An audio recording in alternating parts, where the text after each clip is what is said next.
Magandang araw sa inyong lahat. Handang-handa na ba kayo sa maikling paglalakbay sa Japan? Halika at amin munang tatalakayin ang isang mahalagang bahagi ng panitikang Hapon, ang tangka at haiku.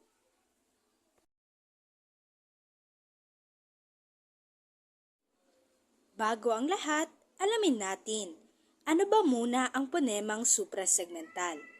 Sinasabi dito na ang ponemang suprasegmental ay ang magkahulugang tunog na nagbibigay linaw at damdamin sa ating pagsasalita.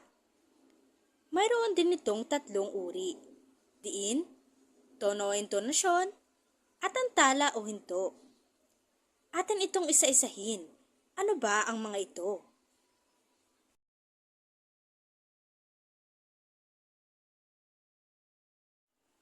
Una ay ang diin. Ito ay ang lakas, bigat, o bagyang pagtaas ng tinig sa pagbigkas ng isang pantig sa salita. Kumbaga ito rin ay nakakapagbigay linaw ng ibig sabihin ng isang salita na may maaaring may kawig na spelling. Halimbawa lamang nito ay ang basa, na ibig sabihin sa Ingles para mas madaling maintindihan ang kahulugan ay read. At kawig naman nito ay ang basa. Pero sa Ingles, ang ibig sabihin nito ay wet. Isa pa dito, puno o tree. Pero meron pang isa na puno na ibig sabihin ay full. Pangalawa naman ay ang tono o intonasyon.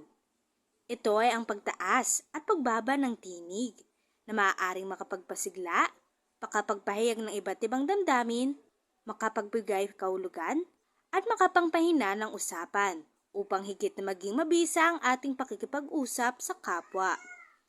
Halimbawa lamang nito ay kung nagbibigay lungkot ang sinasabi natin, iniiba natin ang tono, tulad na lamang ng pagbagal at pagbaba nito, upang mas maipakita natin na ang damdamin na isipayag natin ay malungkot sa nakikinig.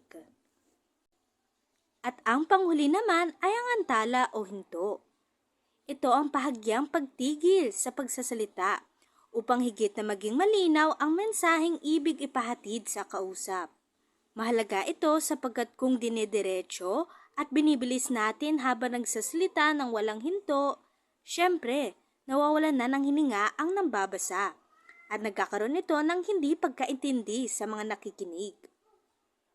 Ngayon, dumako na tayo sa kasaysayan ng tangka at haiku. Sa kaligirang pangkasaysayan ng tanka at haiku, ito ay isinalin sa Filipino ni Magdalena O. Joksa. Yan ng tanka at haiku. Ang tanka at haiku ay ilang anyo na tula na pinahahalagahan ng panitikang Hapon. Ginawa ang tanka noong ika-8 siglo at ang haiku naman noong ika-15 siglo. Sa mga tulang ito, layong pagsamasamahin ang mga ideya at imahe sa pamamagitan ng kakaunting salita lamang. Ang pinakaunang tanka ay kasama sa kalipunan ng mga tula na tinatawag na Manyoshu o Collection of 10,000 Leaves. Antolohiya nito na naglalaman ng iba't ibang anyo ng tula na karaniwang ipinapahayag at inaawit ng nakararami. Noong lumabas ang Manyoshu, kumawala sa makapangyarihang impluwensya ng sinaunang panitikang Tsino ang mga manunulat na Hapon. Ang mga unang makatang Hapon ay sumusulat sa wikang Tsino sapagkat eksklusibo lamang ang wikang Hapon sa pagsasalita at wala pang sistema ng pagsulat. Sa pagitan ng ika-5 hanggang ika-8 siglo, isang sistema ng pagsulat ng Hapon ang nalilinang mula sa karakter ng pagsulat sa China upang ilarawan ang tunog ng Hapon. Tinawag na kana ang ponemikong karakter na ito na ang ibig sabihin ay hiram na mga pangalan. Noong panahong nakumpleto na ang Manyoshu, nagsimula ang pahalagahan ng mga makatang Hapon ang wika nila sa pamamagitan ng madamdaming pagpapahayag. Kung historikal ang pagbabatayan, inihahayag ng mga Hapon na ang Manyoshu ang simula ng panitikan nilang nakasulat na matatawag nilang sariling-sarili nila. Maikling awitin ang ibig sabihin ng tanka na punong-puno ng damdamin.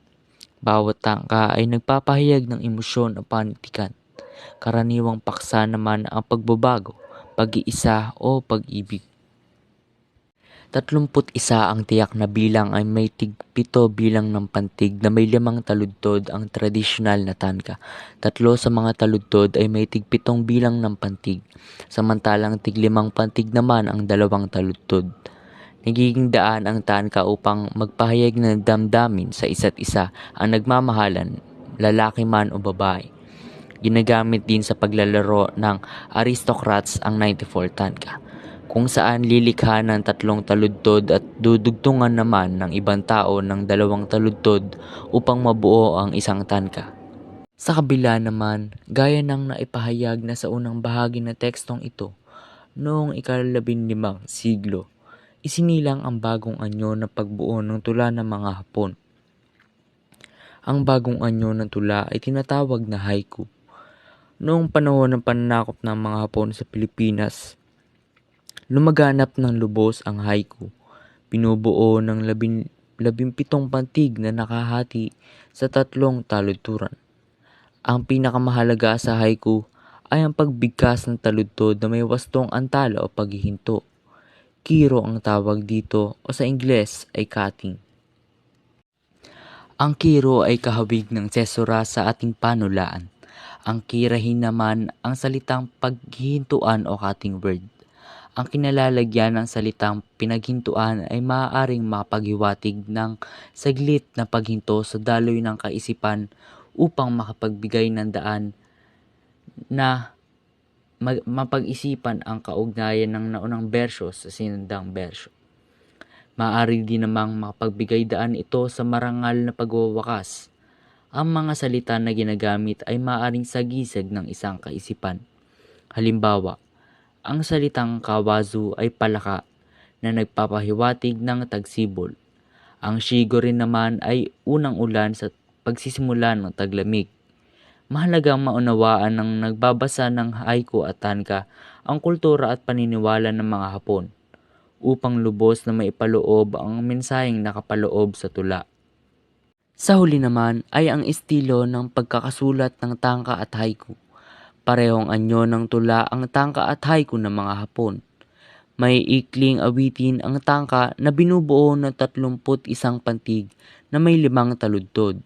Karaniwang hati ng pantig sa mga taludtod ay 7-7-7, 5-5-5, 7-5-7-7, o maaaring makapalit-palit na ang kabuuan ng pantig ay 31 pantig pa rin.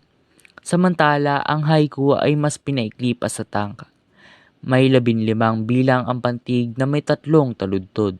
Maaaring ang hati ng pantig sa mga taludtod ay 5-7-5 o maaaring magkapalit-palit din na ang kabuuan ng pantig ay 17 pa rin. Karaniwang paksa ng tangka ay pagbabago, pag-iisip at pag-iisa. Ang paksang ginamit naman sa haiku ay tungkol sa kalikasan at pag-ibig. Panahong nagpapahayag ng masidhing damdamin ang tangka at haiku. Narito ang mga halimbawa ng tangka at haiku mula sa wikang Nihongo ay isinalin naman sa Ingles at Pilipino. Ang haiku ni Basho sa wikang Hapon, Ingles at Filipino. Sa wikang Hapon ay Hatsushigure, Saru mo kami no wo hoshige nari. At sa wikang Ingles naman ay An old silent pond, a frog jumps into the pond, splash, silence again.